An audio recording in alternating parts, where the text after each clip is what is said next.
আজকের গুরুত্বপূর্ণ আঞ্চলিক সংবাদে সবাইকে জানাই স্বাগতম। আজকের সকালের বিশেষ খবর হলো 2 অক্টোবর থেকে শুরু হচ্ছে উপজেলার প্রশাসনিক কাজ, ঘোষণা মুখ্যমন্ত্রী হিমন্তের। ডিসেম্বরের মধ্যে পঞ্চায়েত নির্বাচন, নতুন প্রতিনিধিদের দায়িত্ব গ্রহণ, জেলা আয়ুক্তদের প্রস্তুতির নির্দেশ। আগামী 2 অক্টোবর থেকে রাজ্যে শুরু হবে নতুন উপজেলার কাজকর্ম। সোমবার এই কথা ঘোষণা করেছেন মুখ্যমন্ত্রী হিমন্ত বিশ্ব শর্মা।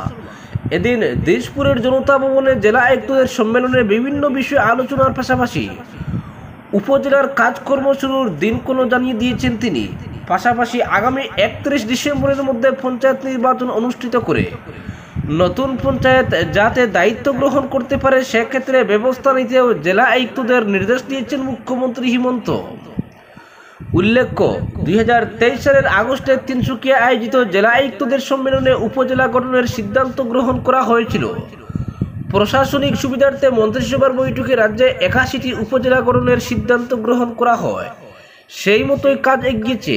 এ বিষয়ে মুখ্যমন্ত্রী বলেন, তিনসুকিয়াতে যে সিদ্ধান্ত গ্রহণ করা হয়েছিল সেটার একটি যৌক্তিক সিদ্ধান্তে পৌঁছানোর প্রয়োজন রয়েছে, তাই শেষ বৈঠকে জেলা শাসকদের জেলা আয়ুক্ত করা হয়েছে। তাদের হাতেই অফিসারদের পোস্টিং ও বদলির ক্ষমতা দেওয়া হয়েছে, তাই এবার উপজেলার মাধ্যমে প্রশাসনিক ক্ষমতার বিকেন্দ্রীকরণ করা হবে। আগামী 2 অক্টোবর থেকেই রাজ্যে উপজেলার কাজকর্ম শুরু হবে। এদিন জনতা ভবনে আয়োজিত জেলা আয়ুক্ত সম্মেলনে একের পর এক নির্দেশ দিয়েছেন মুখ্যমন্ত্রী। তিনি এদিন জেলা আয়ুক্তদের বলেন, আগামী 2 অক্টোবর থেকে রাজ্যের নতুন 2 উপজেলার প্রশাসনিক কাজ শুরু হবে। সেই মতো কামরূপ মহানগর জেলার 2টি উপজেলা হবে। প্রথমে অস্থায়ী কার্যালয় থেকে এই উপজেলার প্রশাসনিক কাজকর্ম চললেও সমান্তরালভাবে চলবে স্থায়ী কার্যালয় নির্মাণের কাজও। জেলা আয়ুক্তদের তিনি নির্দেশ দিয়েছেন শীঘ্রই উপজেলা কার্যালয়ের নকশা তাকে দেখাতে। তাছাড়া উপজেলার প্রধানদের প্রশিক্ষণ দেওয়া হবে বলেও সম্মেলনে উল্লেখ করেন তিনি। পাশাপাশি 15 আগস্টের মধ্যে প্রয়োজনীয় আসবাবপত্র অস্থায়ী কার্যালয়ে পৌঁছে দিতেও নির্দেশ দিয়েছে। উল্লেখ্য, এই উপজেলাগুলির দায়িত্বে থাকবেন একজন করে এডিসি, তবে তাদের ক্ষমতাও প্রায় জেলা আয়ুক্তের সমানই হবে।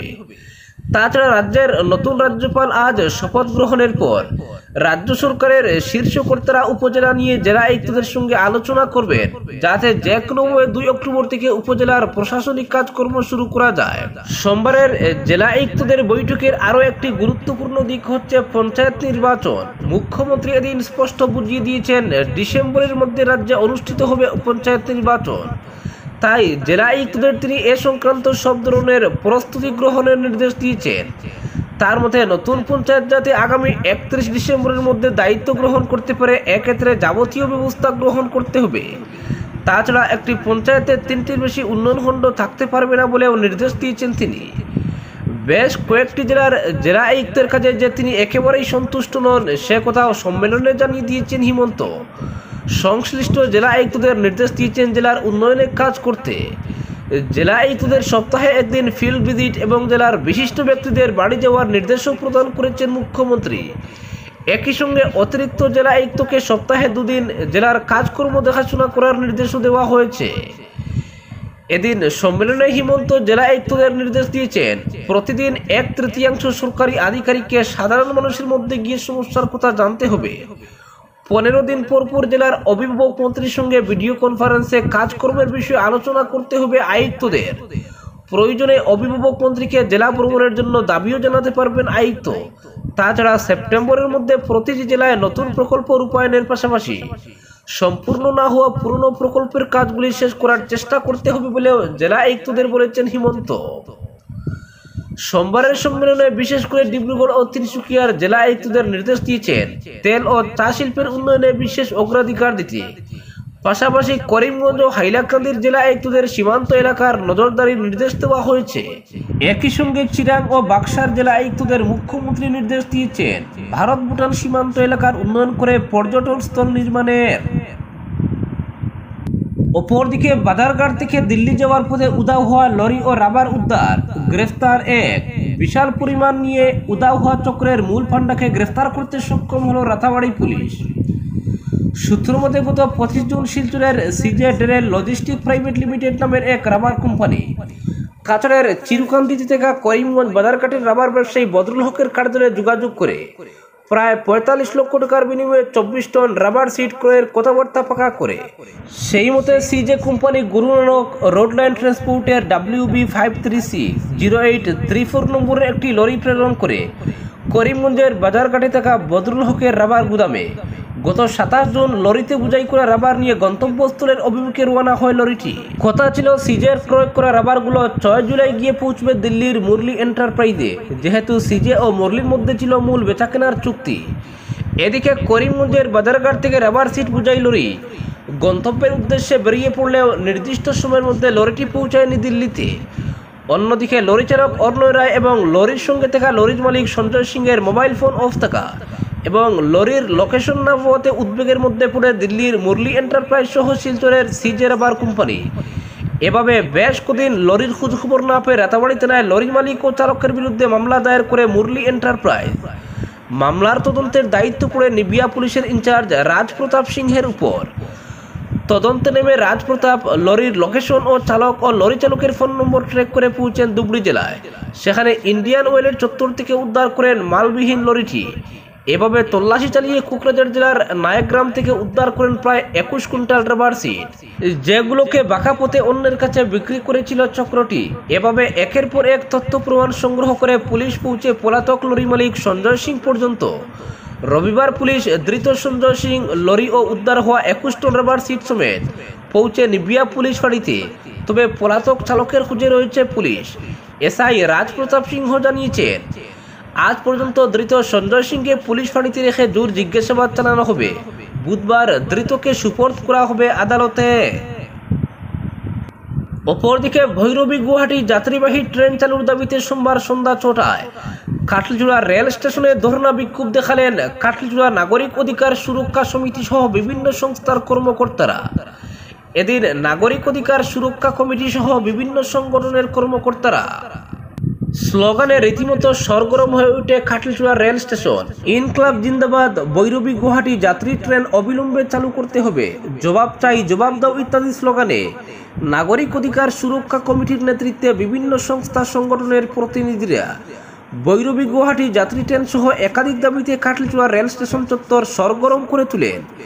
বিভিন্ন বক্তা উত্তর পূর্ব সীমান্ত রেল কর্তৃপক্ষের সঙ্গে বিধায়ক এবং সাংসদের তীব্র সমালোচনা করেন।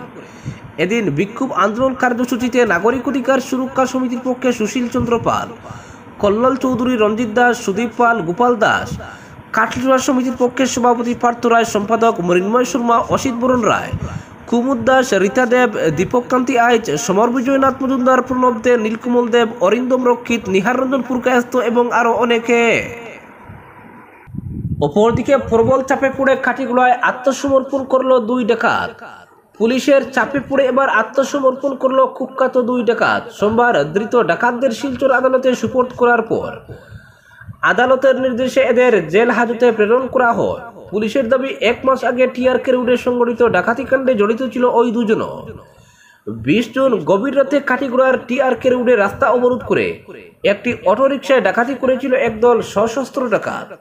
বদরপুর স্টেশন থেকে নিজের মেয়েকে নিয়ে বালিঘাটের বাড়ি ফেরার সময় টিআরকে রোডের গোবিন্দপুরে ডাকাতদের খপ্পরে পড়েছিলেন বাবা, মেয়ে ও অটোরিকশা চালক।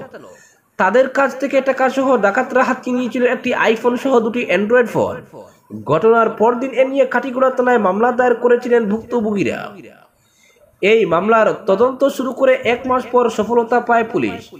গোপন সূত্রে পাওয়া খবরের ভিত্তিতে দিন কয়েক আগে দলবল নিয়ে অভিযান চালিয়ে মামলার তদন্তকারী অফিসার এএসআই আইয়ুব আলী বড়ভূইয়া কুখ্যাত ২ ডাকাত সরিষাকুড়ি গ্রামের শফিকুল ইসলাম এবং মোহনপুর প্রথম খণ্ড গ্রামের আলী হাসানকে গ্রেফতার করে জেল হাজতে পাঠানোর পর রবিবার তাদের অন্য আরো ২ সঙ্গী চাপে পড়ে আত্মসমর্পণ করতে বাধ্য হয়। পুলিশ সূত্রে খবর, এদিন দুপুরে বিহারার ৬ষ্ঠ খণ্ড গ্রামের শামসুল ইসলাম প্রথমে আত্মসমর্পণ করে পরে রাতে থানায় এসে আত্মসমর্পণ করে একই গ্রামের আবুল হাসান।